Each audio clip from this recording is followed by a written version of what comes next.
A cult is a group started by an individual who claims that if you just give almost all or all of your decision-making over to him or her, they will share with you some old secrets of the past that they've discovered, or they'll share with you new secrets that they've just discovered.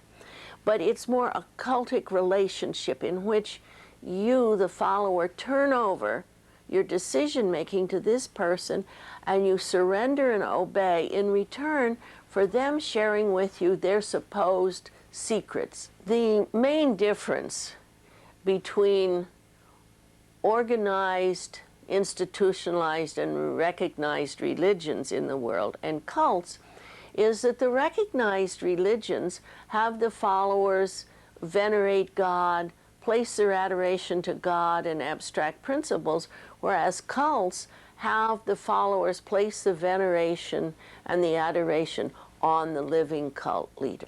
Cults tend to be totalistic. They tend to have a rule that covers everything. They tend to be totalitarian in that the cult leader has all of the power and decision-making. Most of the modern-day cults have a double set of ethics in which, as a member, you're to tell the truth to the other people in the group, but because the outside world are regarded as lesser beings, sinners, unenlightened, they can be lied to and tricked. Another quality of cults is that they are elitist, in which they believe that all the members are special persons and above others in the world, so that that makes it all right for the double set of ethics to be used. Most cultic groups differ from altruistic and educational groups in our society because the primary purpose of cultic groups is to gather more members and to gather more power and money for the cult leader, so that it's primarily the promotion of the cult leader rather than the growth and development of the followers. What's wrong with cults is that they recruit deceptively, so that people, when they join, have no idea what the group is on occasion, and most of all, people don't realize what the bottom line is going to be, what joining the group is going to entail across time. And then what's wrong with cults, meaning why society criticizes cults, is that the cult leader grows wealthier and more powerful while trying to convey to the followers that he is helping them. But the main goal is to create more power and wealth for the cult and for the leader rather than for the benefit of the followers. I have had the pleasure of working with one former cult leader who he was more amazed at how easy it was to get people to obey. His cult broke up, and he was most interested in talking with me about his experience of shock at how easy it was to con people, how easy it was to manipulate them, how easy it was to get them to give up their money to have sex with him or whoever he told them to. He was so amazed that he couldn't believe it, and he said what was so fascinating to him was that many of his followers were young adults and full-grown adults who had been very rebellious people.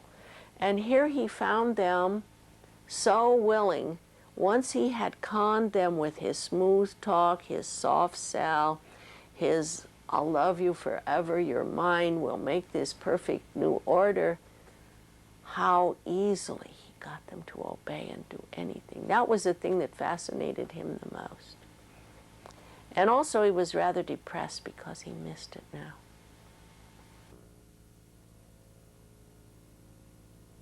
In the United States today, it's estimated that there are approximately 5,000 cults. The lowest guess is about 3,000, up to 5,000 cults in the United States today. And some of the countries overseas regard cults as among our least desirable exports, because many cults start here and then have gone overseas. At various points in time, and especially during the past 2 decades, it's estimated that as many as 20 million people have been involved at one point or another. But at any particular point in time, the estimates are that there's about 2.5 to 3 million people at any point in time in these last 2 decades involved in a cult. The number of cults are growing, and the problem of cults is not fading. In fact, there are more cults today than there were 10 years ago. And when we think that the cult not only has an impact on the person that gets into the cult, but it has an impact on all of their family members, so that the cult phenomenon is impacting on a large number of people in the world today. Cults can be started around any content. There are religious-based cults, philosophical-based cults, cults formed around politics, health fads, outer space and flying saucer cults. I've even worked with people that came out of horse cults, where a person had formed a cult around the care and maintenance and learning to ride horses. I've worked with people that got into cults in which the whole group's life was put into wandering around the country waiting for a spaceship to come and pick them up. So that cults can be started around any topic.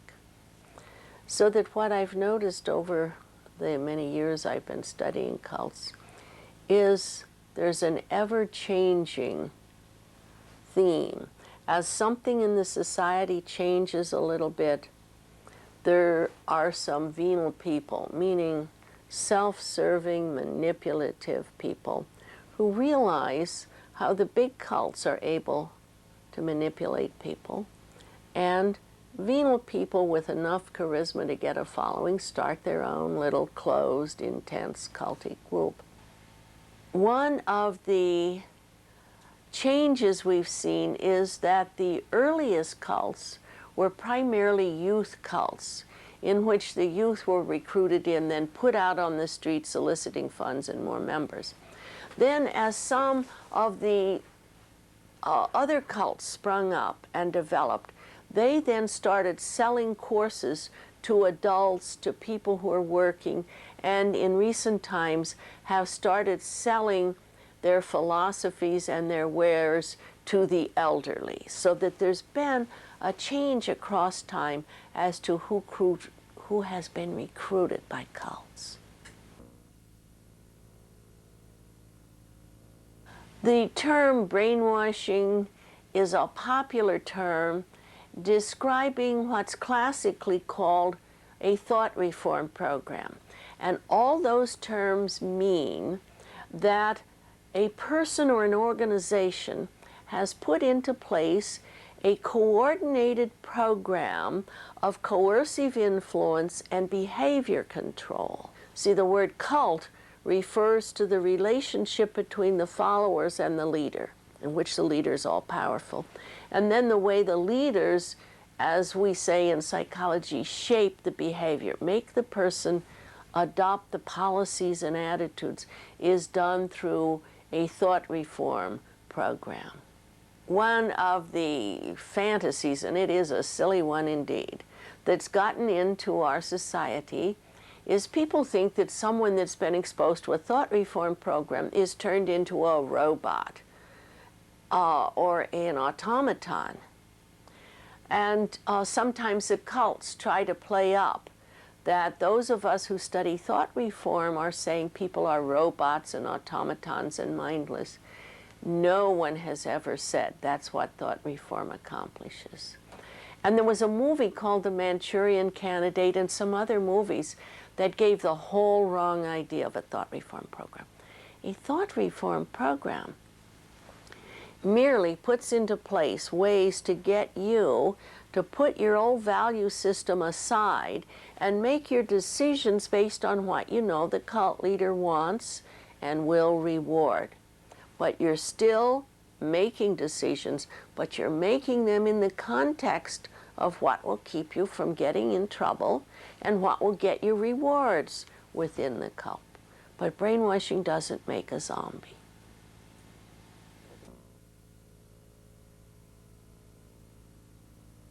In order to put into place a coordinated influence program, you don't have to lock them up, you don't hold a gun at the head. In fact, just the opposite. A smiling big brother effect is far more effective. Social psychologists, manipulators, salesmen have known for centuries that the soft sell, that sugar and honey, is a much easier way than iron-fisted, demanding ways. So that the most powerful influence programs, the biggest deceptions, are put into place through smiling, soft sell techniques, and not gun at the head and not imprisoning people.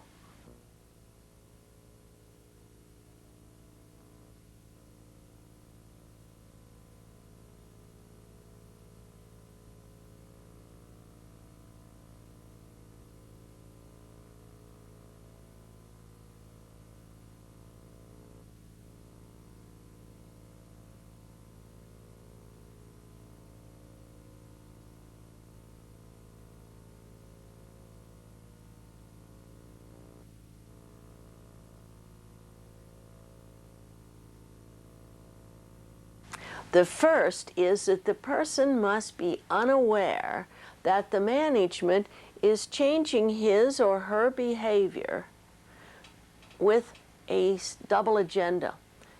It looks like what is going on, but the idea behind it is to change your behavior so that you will carry out what management wants done for their goals.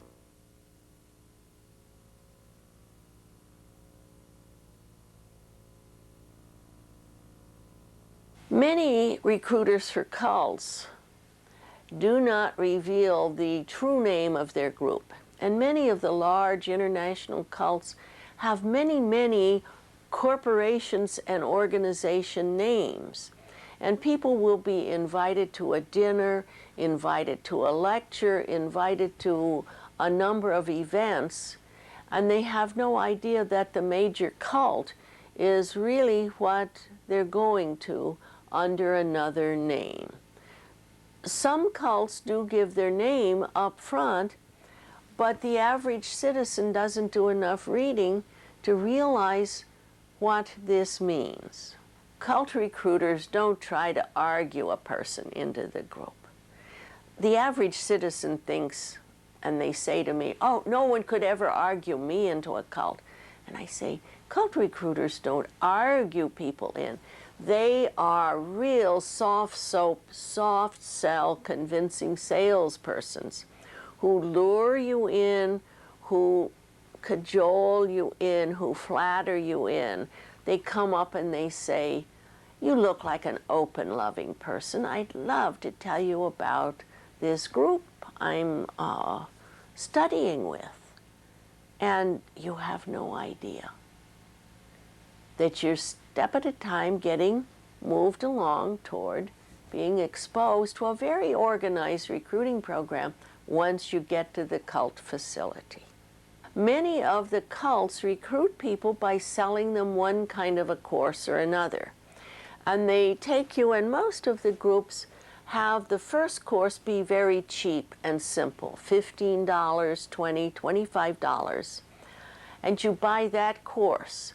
And then that is that first fatal step toward getting more and more pulled by the group, more and more people and pressure to get you to come along with the group. I have discovered that medical doctors, nurses, psychologists have recruited their patients into the cult to which they belong. I find this very unethical. If your doctor or your psychologist ever asks you to come to some kind of a group that they're involved with, remember, dual relationships are not good. You just want to keep your professional relationship, have your doctor stay in his or her role, you stay in your patient role. Don't get involved in their social life, their religious life, their political, their psychological life. Keep them in that narrow role and protect yourself from getting recruited by them where they already have an undue power and an undue influence over you as a patient.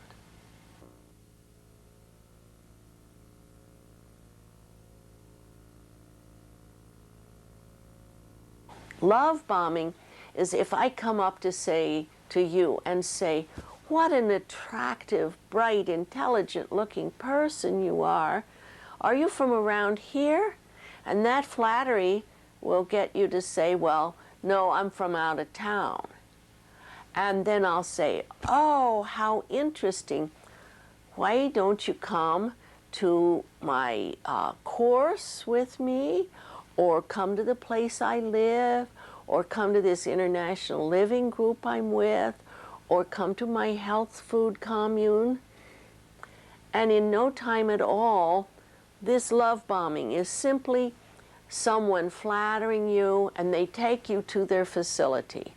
And at that facility, they may be selling meditation, a new lifestyle, a new psychology of life, an old or a new philosophy. And the group, because they want to get you to come and help them grow more powerful, will love bomb you, mean flatter you, tell you you're the best in the world.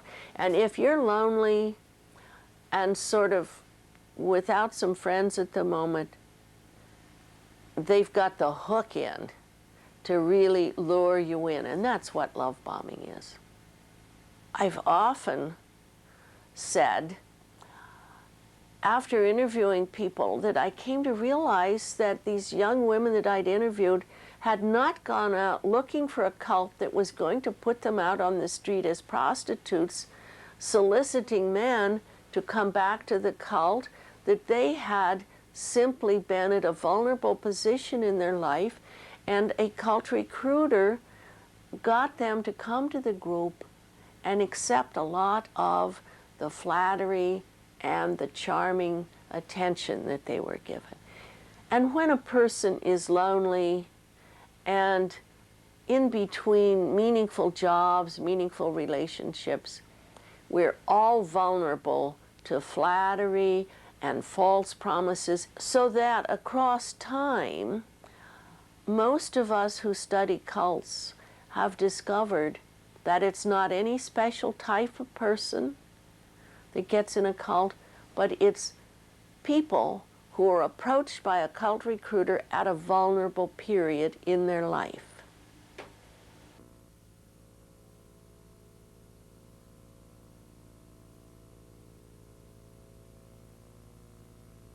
A myth in our society is that it's only crazies and stupid people and weird people who get in cults. And that's not true. Anyone that's trusting and open and goes along with an offering made by a stranger has made that first almost fatal step of opening themselves up to further cult inducement and recruiting. I know of no cults who warn members that anything the cult does may not be good for the followers. Because most people, if they had full information about what the bottom line of joining the cult was going to read, many of them would never join, they tell me. They told me afterwards, had they known, they would have never joined. But because there was so much deception, they went along. Then pretty soon they were so dependent on the cult, there was nothing no place, no thing to go back to. So that part of what we hope through this videotape is to help people start reading and learning who are these new groups you're hearing about, who are these new organizations you're hearing about, and do a lot of research before you join anything.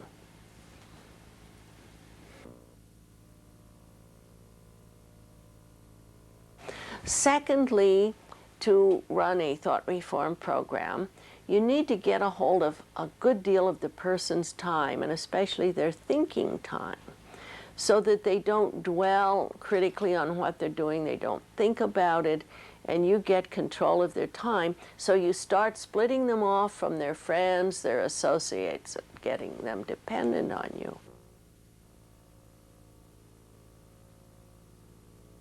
Some cults move recruits far away. And the reason behind this is to separate you from your parents, your family, your friends, your everyday identity, so that they can immerse you in the philosophy, the ways of the cult. Most cults keep people very, very busy, very occupied, as many hours of the day as possible, as many days of the week, in order that these people don't have time to form meaningful relationships with outsiders, and so they can't keep good connections with their old friends and maintain contact with their family. Not all cults are live-in cults. There are a huge number of what I call live-out cults, in which you go to the facility of the cult many, many hours per week, but you're sent out or allowed out to carry on a career so that you can buy the courses and have money to donate to the cult. But you don't judge whether it's a cult or not as to whether you live in or live out.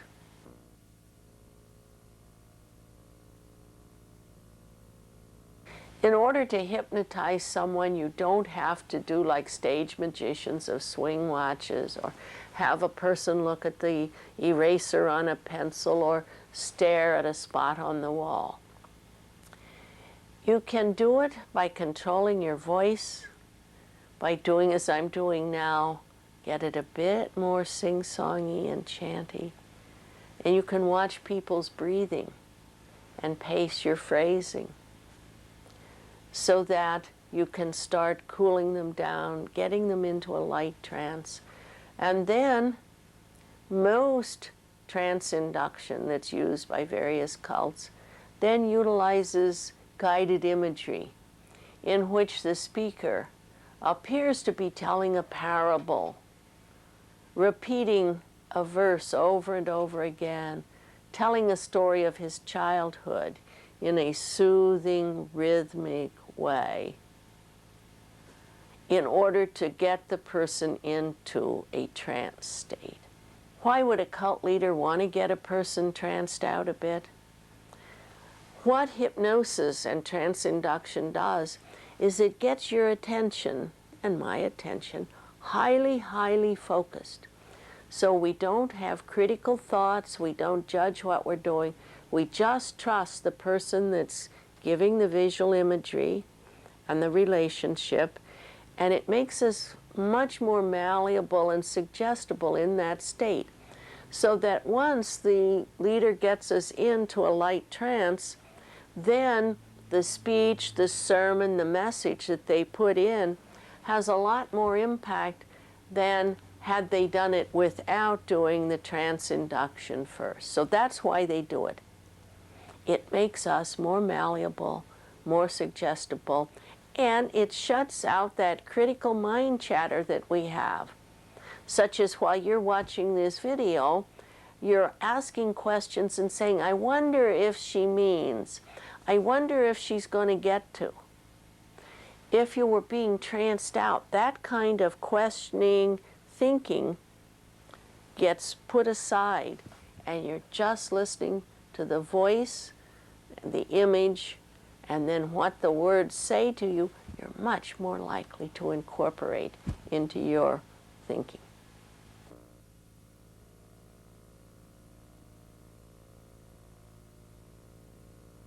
Many cults use forms of mantra or empty mind meditation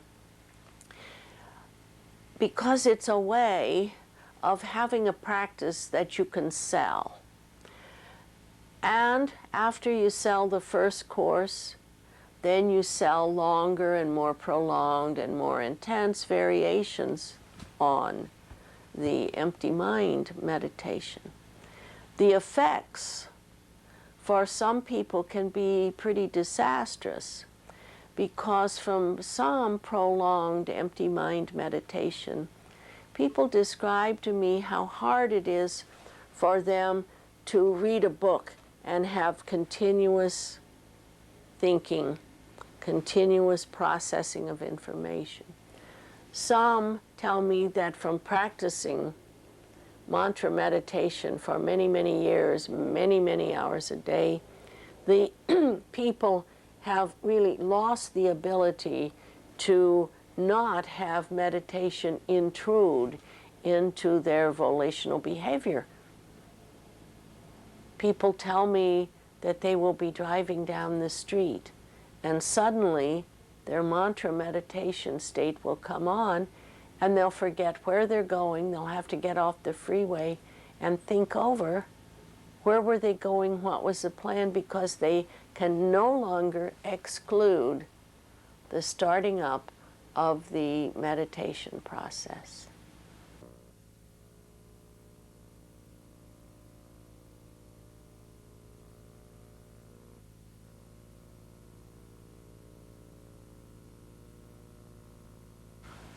This psychological mechanism of reframing is putting a label on something that makes it fit in with what you're selling.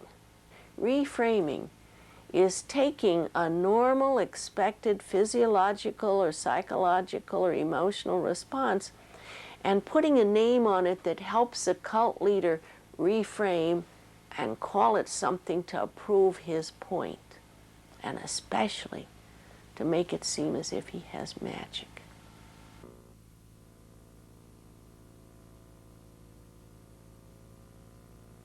Each cult has a theme, and when there are natural disasters, almost every cult reframes, meaning puts a label on that to make his message more believable and more frightening if you don't obey and do what he says you should do. Because who wants a flood, a hurricane, an earthquake? And cult leaders almost always say that if you follow their rules, it will help change the world and make it perfect.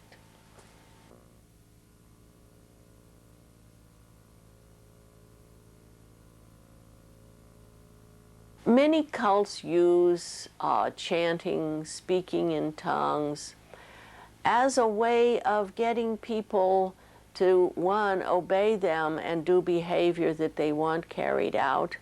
And a lot of time, prolonged chanting is one way of producing hyperventilation. That means over-breathing.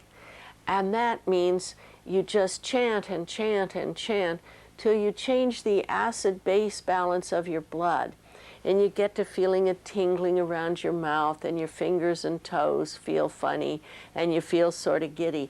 And cult leaders then reframe or interpret that normal physiological response to hyperventilation as something that the cult leader calls some magic state that you've gotten to.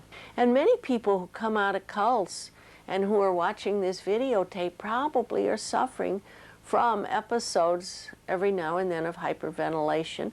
And if they've gone to hospital emergency rooms, they've been given a brown paper bag to breathe in and so on. And this happens when people get very, very anxious.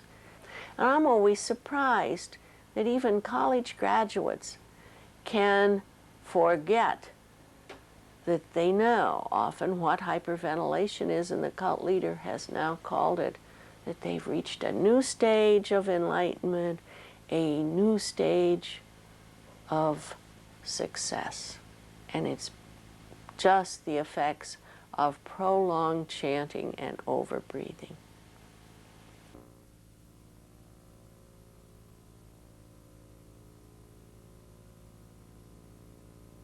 Jim Jones, along with many cult leaders, used a spy system, and they still keep on using them today. Jim Jones had a spy system in place in which people came to him and they tattled. They told tales on everybody else in order to get in his good graces.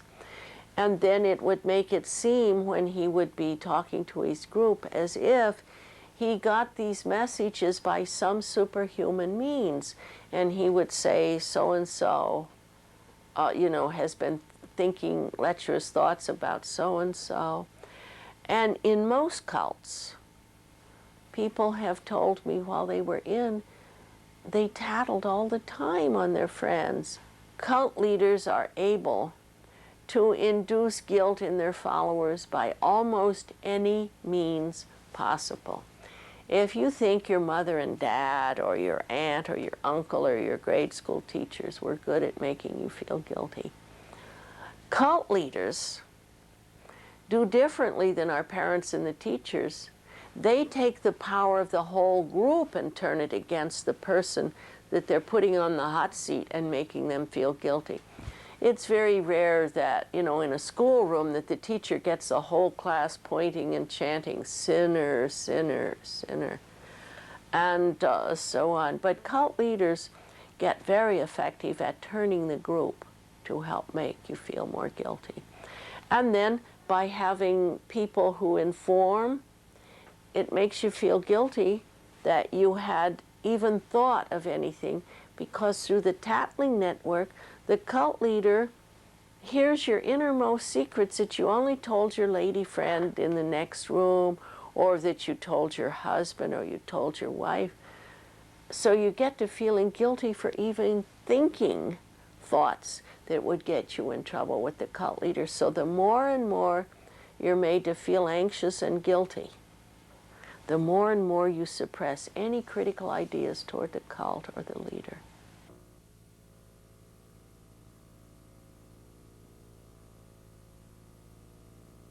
The reason a cult leader or a group leader creates an enemy is to get tighter bonding within the group.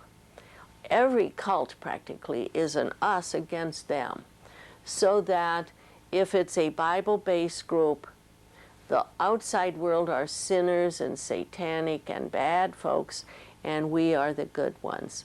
If it's a psychological cult, some of the psychology-based cults say we're all sane, everybody out there is insane. It's bonding and tightening of group cohesion to have the outside world or specific enemy targets in the world, and then the group tightly together. Most people watching this film will not realize the heady power that cult leaders have of having people just pay attention to them. It must be a heady feeling. And so in order to maintain that relationship, the cult leaders have to denigrate the outside world. Put it down, make it seem unsafe. Often cult leaders tell members that if they leave the group, they will die of cancer, that their mothers, fathers, relatives will have terrible disasters happen to them. They tell them they'll never get to heaven, that they'll never be able to get their karma handled. They have all kinds of ways of making the outside world seem like something that one shouldn't affiliate with.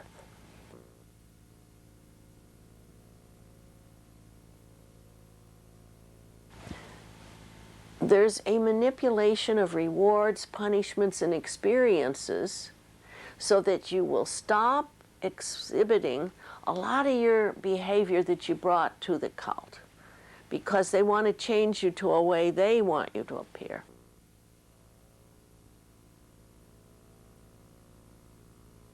Cults often change members' names. This is a way of taking your old identity away from you and giving you the first step towards your new pseudo-identity, your new cult identity that you're to carry out. So those new names are to help split you away from your past.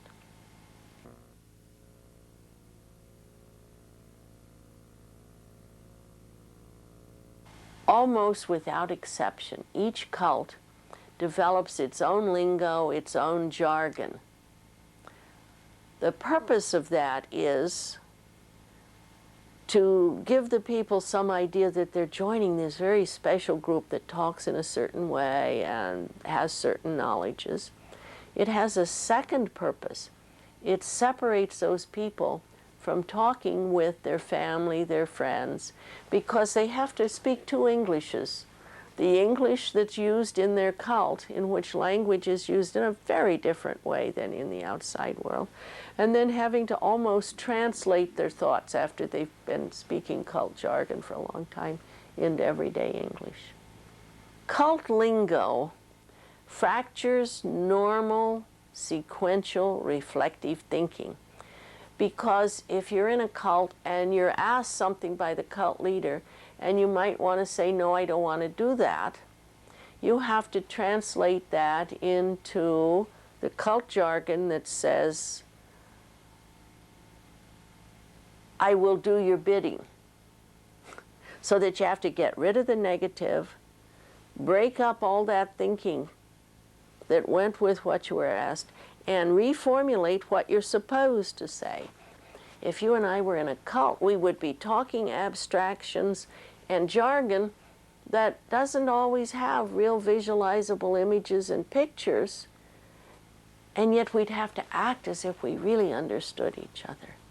One of the reasons cult leaders and closed, intense groups develop these abstract languages is that when we're a properly civilized person, we think we should be able to follow what someone says, and it's our fault if we don't. So we sort of turn inwardly.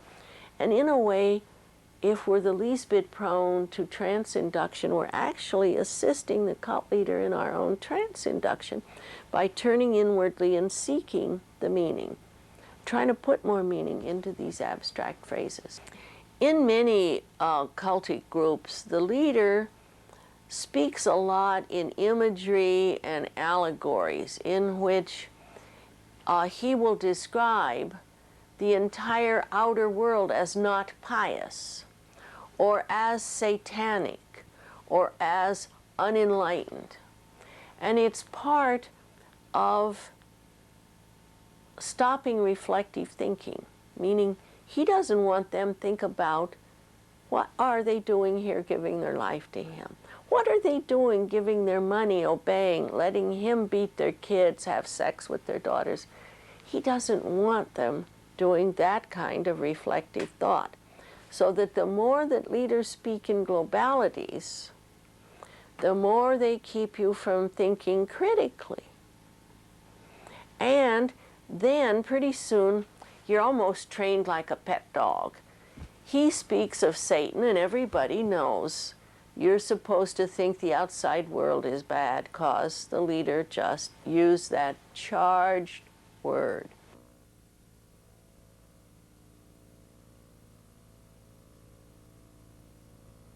Cults use denigration and ridicule and humiliation as a control mechanism in the following way. In the cult, it has become your new family. And your whole status in this new family depends on them liking you and treating you nice. And if the leader keeps making fun and showing that you're a dope and that you just are a bad person, then you're so humiliated all the time. And you're going to keep working, trying to get in his graces and try to get some praise from the other people, so that in a rather harmful way it's used as a motivator. It's not a health-producing, mental health-producing motivator. But within those tight, controlled confines, it's used to show the leader is so pure, so above it all, so powerful, and you are this lowly follower.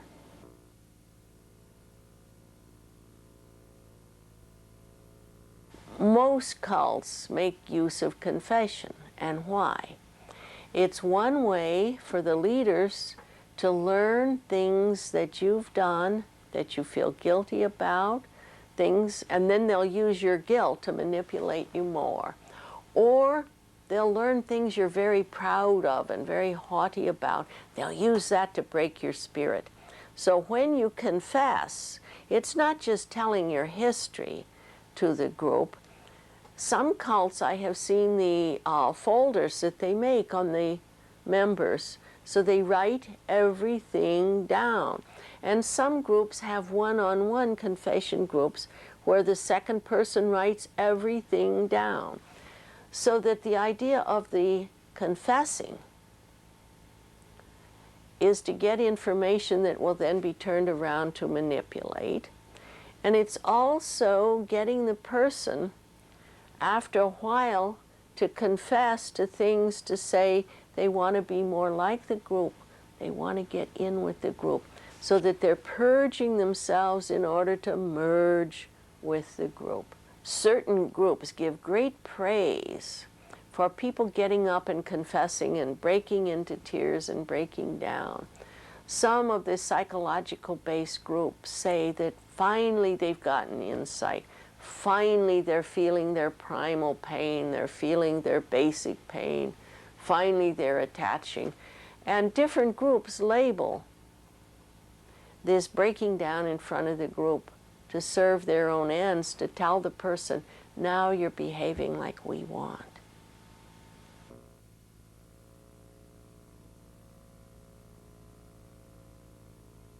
A pseudo-personality in the context of cult life refers to the personality that gets displayed after a person gets adapted to the cult social re-socialization training.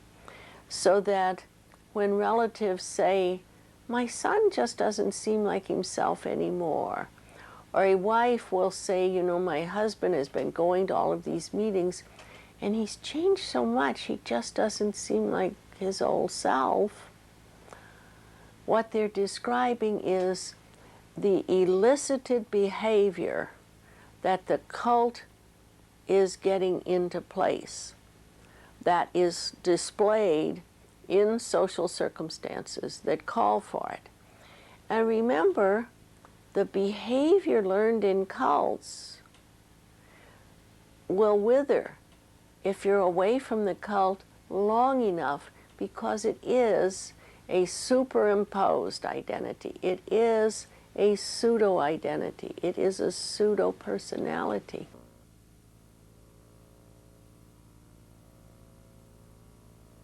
Within most cults, the leader urges people to revise their personal history, and they don't do it blatantly and say, now, Jonathan or Jane, revise your personal history. What the cult leader in certain cults does is he wants to show newcomers that these people were such sinners, such awful people, drug users, just the worst criminals, that people that were just plain ordinary folks like the rest of us, just regular folks with no criminal record, no drug, no nothing, will get up and confess to histories that make them seem just like hideous people that have been saved by this group. Another reason that people's personal histories are revised in cults is to mostly convince them that they have not been good people ever, and that they need the cult. There are a number of cults, both New Age and some, New Age closed groups, and some cults that do past lives, history work. When I hear from people their recounting of past lives that they worked on while they were in their cults, they come out still wondering, was it true? How did it happen? And that's part of the counseling and psychoeducation that's needed, is to explain to people how the words of the second person in the cult who helped do the eliciting of the past lives and training them how to have imagery that went with past lives became very adept at using words to trance the person out enough that the imagery that they made in their mind was very, very vivid, and the language of the trainer or whatever the second person in the cult was called helped them vivify this. And after coming out of cults, I've worked with people who said to me over and over again while I was in my cult, this person that worked with me on my past lives had me go over and over when I had been a violent man, when I had been a violent killer, when I tore heads off of babies, just the most gruesome things. Those are what are called pseudo-memories or confabulations, in which the event never happened, but the word power of the second person was organized in such a way as to get the person to create a false memory. And in cults, they come to think that, gee, that was their past life, and that they were these people that they have to name and deal with. And it has a really profound and relatively long-lasting impact on people.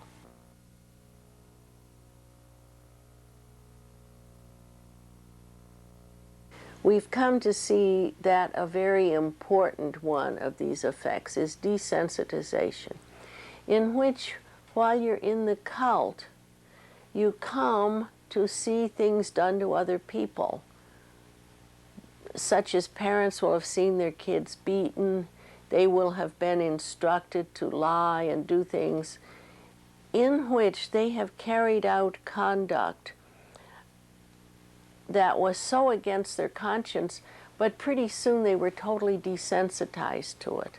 The street recruiters who raise money under false pretenses, for example, telling people on the street they're raising money for a drug rehab center, and they know the cult doesn't have a drug rehab center. They've been conditioned by the leader to think that it's all right to lie to these outsiders. They'll call them systemites, Babylonians, sinners. The cult leader will have taught them that they are the elite, and these outsiders can be, lied to because they're lesser beings, and that they're just restoring to God what's his, because the leader will have claimed that he's more powerful than Jesus, more powerful than Mohammed, more powerful than God. And these people really feel that within that system they're doing right at that time. And when they begin to think about it and finally leave, many of these people tell me about just unending guilt that they have about lying to people, and getting so puzzled at how could they have put their conscience on deep freeze like they did.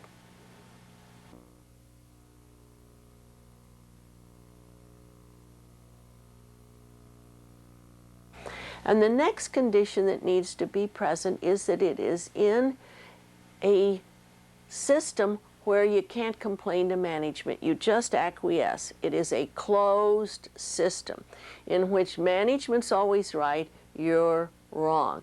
And see, within a cult, the leaders don't want little factions and segments, because the cult will come apart if factions are allowed to grow. So that's why they're totalitarian and autocratic. You see, in a democracy, you get many, many little factions, and in a democracy, we all get turns at running this society. One year it's your group, next year it's my group, another year it's someone else's. When you're running a cult, you don't let it get democratic, and you do everything you can to break up bonding between people and keep the bonding to the leader. There are cults where former members have told me that the leader said to them, you're going to have to learn to obey. And as time went on, they learned more and more how to obey. And eventually the leader would say to them, even if I say 2 and 2 is 5, you must say 2 and 2 is 5.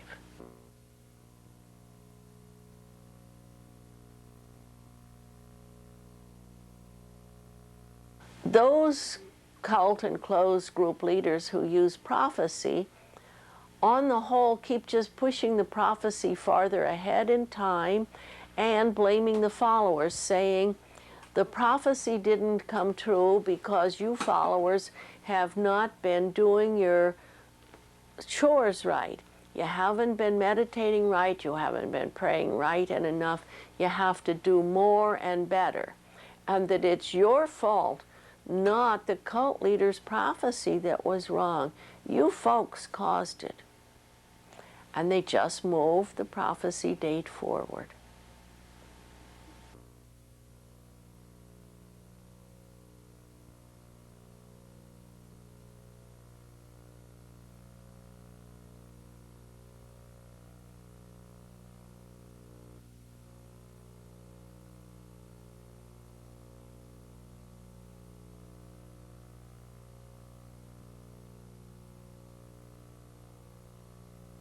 So that in time the cult recruit who's being subjected to an organized, coordinated influence program that we're calling thought reform here, they're being taken a step at a time through what we just went through. They are unaware that they're being changed a step at a time. The old behavior is being pushed out, the new is being elicited, and that there are manipulations of various kinds of experiences and rewards from the group and so on being carried out to get the old behavior that they don't want and the new that they do want shown. And there's no complaining to management.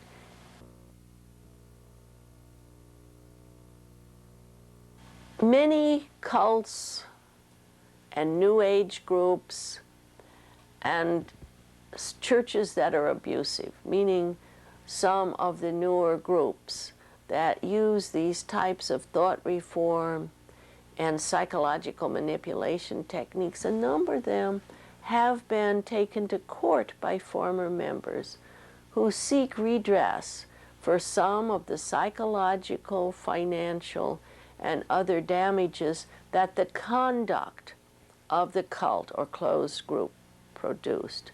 One doesn't sue about beliefs and so on.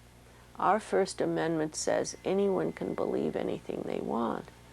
But our laws say everyone's conduct, yours, mine, cults, conduct, can be taken to court, can be taken before law enforcement agencies and looked at.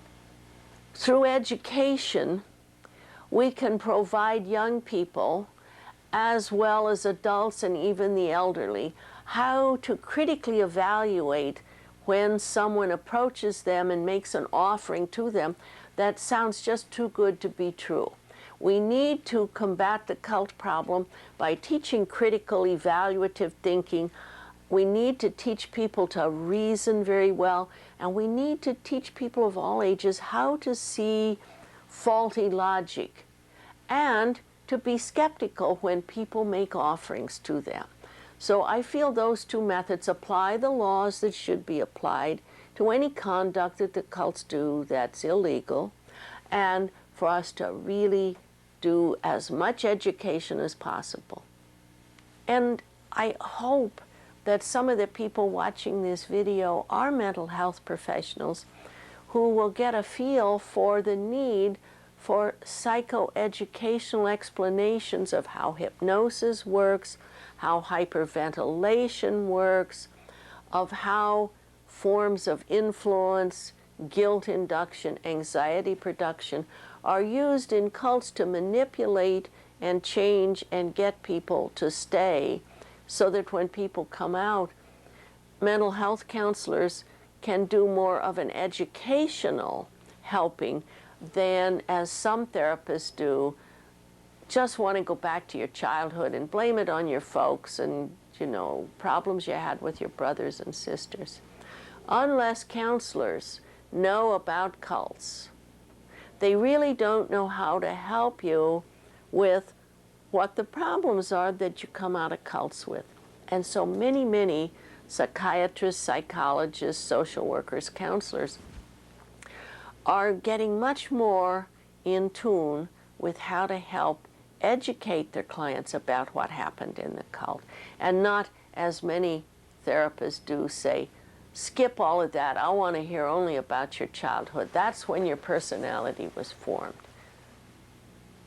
Personality can be changed and altered in adulthood, and that's what one sees the thought reform programs doing, altering the display of our basic personality and creating a pseudo-personality, the personality that you display while you're in the cult.